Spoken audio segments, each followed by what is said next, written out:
Il était une fois dans un village isolé et très grand. Le roi et la reine vivaient et n'avaient pas passé sur leur mariage de nombreuses années. Ils souhaitaient avoir un enfant pour eux. Ils sont restés patients pendant de nombreuses années. Le roi et la reine étaient des gens très sympathiques. Chaque fois que l'un a perdu l'espoir, l'autre l'a fixé. Leur espoir pour réaliser leurs souhaits était très élevé. Leur espoir n'a jamais été interrompu.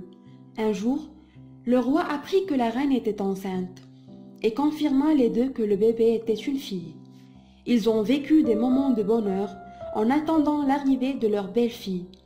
Jusqu'à la date prévue est venue et donné naissance à leur fille, qui était attendue depuis longtemps. Et car cela leur causait de la joie pas comme avant, et leur nommait joie. Le roi et la reine ont décidé de préparer un très grand baptême pour tous les habitants du village, y compris les pauvres et les moyens. Et vraiment, ils ont préparé tout pour la cérémonie et ils ont invité tous les habitants du village, un par un. Même les fées qui viennent dans la jungle extrême ont été invitées. Mais les gardes envoyés par le roi pour inviter les gens ont invité toutes les fées, sauf la fée Violet. Elle était connue par son mal et son traitement cruel et mauvais. Les gardes ont eu peur de leur faire du mal et ne sont pas approchés de sa porte. Ils ont préféré de ne pas inviter. Ils ont caché l'affaire au roi, croyant que c'était simple et qu'il n'en valait pas la peine. Lors de la cérémonie, tout le monde a prêté un cadeau pour la petite princesse Joie. Les cadeaux étaient tout différents, selon son énergie et ses possibilités. Les rois des villages voisins ont apporté assez de l'or et de l'argent qui la suffisait tout au long de sa vie.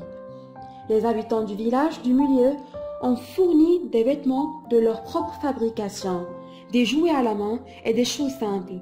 Et certains n'ont rien apporté parce qu'ils étaient incapables de le faire.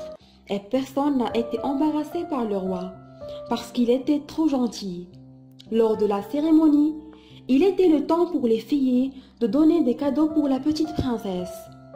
Les trois grandes filles ont approché d'elle, et la première dit « Mon cadeau à toi, ma petite, c'est de posséder la montagne surnaturelle distinguée de tous. » Le rôle de la seconde est venu et elle a dit « Je te souhaite toujours le bonheur et ne sois jamais triste. » Alors que c'était le tour de la fée jaune de donner le cadeau, quelque chose d'étranger s'est arrivé. Le brouillard s'est propagé, faisant dormir tous les invités, sauf le roi et la reine et leurs filles. Même les trois filles étaient dominées par le brouillard. Si la fée Violet apparaît, est rapidement reconnue par le roi parce qu'elle a été célèbre par la cruauté de son cœur et elle disciplinait toutes les personnes qui ont fait du tort à son droit, même si cette erreur est simple ou involontaire. Et le roi demandait « Fée Noire, quelle est la raison de cette visite mystérieuse? Pourquoi tu n'as pas entré comme les autres fées avec tact? Est-ce que tu m'as prêté l'invitation comme d'autres fées? Pourquoi tu m'as exclu seule parmi les autres? Je t'ai jamais fait du mal. » Non, fée, je t'ai envoyé les gardes pour t'inviter. Mensonge banal, tu n'as atteint personne menteur. Je n'ai même pas quitté ma maison depuis le jour que j'ai su que tu avais une fille. Je préparais un cadeau convenable pour elle, mais maintenant, mon cadeau sera différent complètement. Tu vivras une vie heureuse entourée par la chaleur de tes parents, mais quand tu auras 18 ans, tu tomberas dans une piscine et tu mourras en noyant cette pauvre. Et le roi cria rapidement. Réveillez-vous, garde, attrapez-la. Mais tout le monde dormait profondément. Soudain, la fille Violet a disparu et n'a eu aucun effet. Après que tout le monde se sont réveillés, la fée jaune a dit « Malheureusement, je ne peux pas arrêter ce jeu, mais je peux le minimiser. Mon souhait pour toi est que lorsque tu couleras, tu ne mourras pas et que tu dormiras dans un sommeil profond. Tu peux te réveiller avec un amour sincère et ceci mon humble cadeau pour toi. » La fée a dit ces paroles et la tristesse est visible sur son visage. Ne vous inquiétez pas, je ne laisserai pas ma fille coller. Je vais agir. Après que le roi ait passé la cérémonie, il a promis sa femme et sa fille qu'il éviterait le sort que la fée souhaitait. Les gardes étaient toujours chargés de l'accompagner et tout le monde suivait des cours de natation pour apprendre. Et il a construit un mur près du lac dans le village, barrages et autres endroits qui contiennent de l'eau. Joie a continué à grandir comme une belle fille et aimée par tout le monde. Son père lui a appris à bien nager depuis son enfance parce qu'il craignait que la magie de la fée violée soit réalisée. Au fil des jours, des mois et des années, Joie a grandi et a complété 18 ans. Le jour de son anniversaire, son père a relevé la garde et le roi et la reine étaient extrêmement inquiets.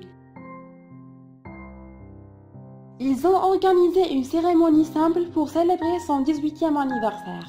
À cette cérémonie, elle a rencontré sa copine Éline. Éline, une fille si liée et gentille. Elle était l'amie la plus proche que Joie. Mais elle a voyagé. Il y a 2 ans, elle n'est pas retournée du village jusqu'à le jour de son anniversaire. Elle a partagé sa joie avec elle. Ils ont pris ensemble le gâteau et l'invita à dîner chez elle. Elle était aussi de la classe riche. Et les deux allèrent voir le roi et le prièrent de laisser sa fille Joie partir avec Éline, mais il a refusé. « S'il te plaît mon père, aujourd'hui c'est mon anniversaire. S'il te plaît, réalise ma demande. »« Oui roi, laissez-la partir avec moi. Envoyez vos gardes si vous voulez. Ma maison ne possède pas de piscine ou quoi que ce soit avec de l'eau. » Après avoir exhorté de leur part et avec une grande détermination, le roi accepta et envoya ses gardes avec eux pour rester à côté de Joie tout le temps. Alors, c'est ce qui s'est passé. Joie a dîné avec son amie Éline. Ils ont apprécié la conversation jusqu'à la date de départ. Puis, elle a escorté Joie au palais.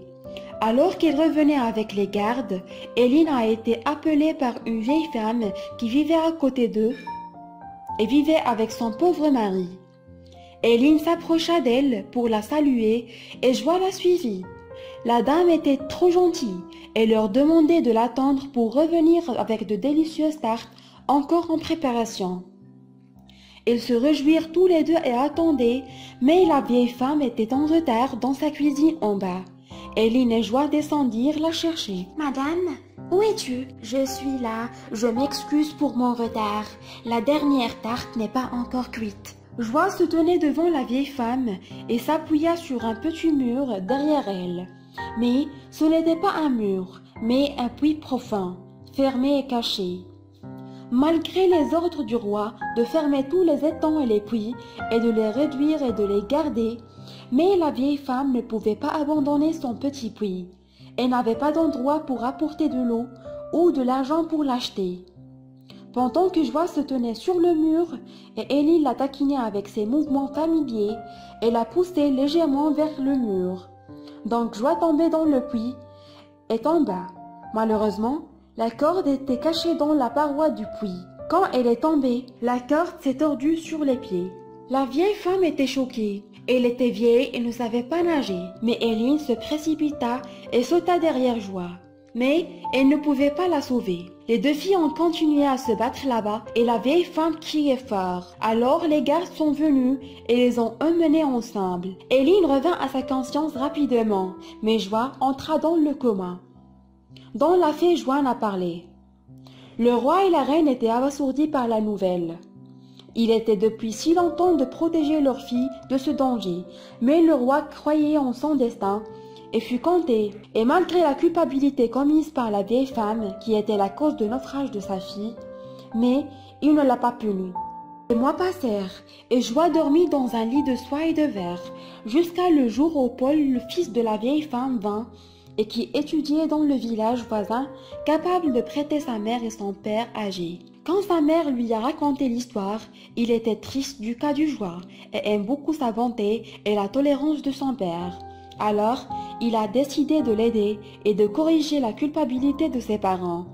Paul est parti au roi et lui dit : « Roi, je suis vraiment reconnaissant de pardonner à ma mère malgré sa culpabilité. Et je tiens à vous dire que j'ai trop aimé ta fille. Je la connais à distance depuis qu'elle était petite. Voulez-vous me permettre de la rencontrer ? Peut-être qu'elle a su mon amour sincère et se réveille. » Le roi se réjouit de cet espoir que sa fille pourra se revenir. Lorsque Paul est rentré à la chambre de Joie et tenta de la réveiller, et ne lui répondit pas, et ne se réveilla jamais. Elle était profondément attristée et pensait qu'il n'était pas le garçon désiré, mais il croyait qu'il l'aimait. Et pour elle, il alla donner l'eau du puits, il a arrosé les jardins et en a fait don à tous les pauvres et leur fournit l'eau dont il avait besoin. Il se réveillait toujours le matin, tenait le seau à la main, le remplir d'eau et le distribuait sur les pauvres. De temps en temps, il allait à Joie et lui rendait visite. Un jour, il était occupé à son travail et a retardé sa visite pour Joie. Alors, il alla vite et dans sa main le seau. Il s'oublia en le portant jusqu'à ce qu'il entre dans sa chambre de Joie. Et le seau était plein d'eau de pluie. Il lui a parlé comme à son habitude et lui a parlé de l'état du village et de toutes les nouveautés. Joie n'a pas levé un doigt. Et au moment de son départ, il a essayé d'attraper le seau pour quitter la chambre. Alors, il tomba au sol avec le seau. Et des gouttes d'eau ont touché Joie et se posa sur ses joues. Cela l'a poussé à ouvrir les yeux et se réveiller. C'était un miracle. Elle s'est réveillée quand les gouttes d'eau la touchaient avec l'eau pure et son intention pure et son amour pour elle. Paul et le roi et la reine se réjouirent grandement pour le retour de Joie. Enfin, elle est revenue à sa vie et sans parler à ses parents. Peu de temps après, Paul a demandé la main de Joie et elle a accepté et s'est mariée le même jour. Ils ont vécu une vie heureuse, pleine d'amour et de bonheur. Chers amis, j'espère que l'histoire a gagné votre admiration. Partagez vos opinions dans les commentaires sous la vidéo et n'oubliez pas de vous abonner à notre chaîne. Au revoir.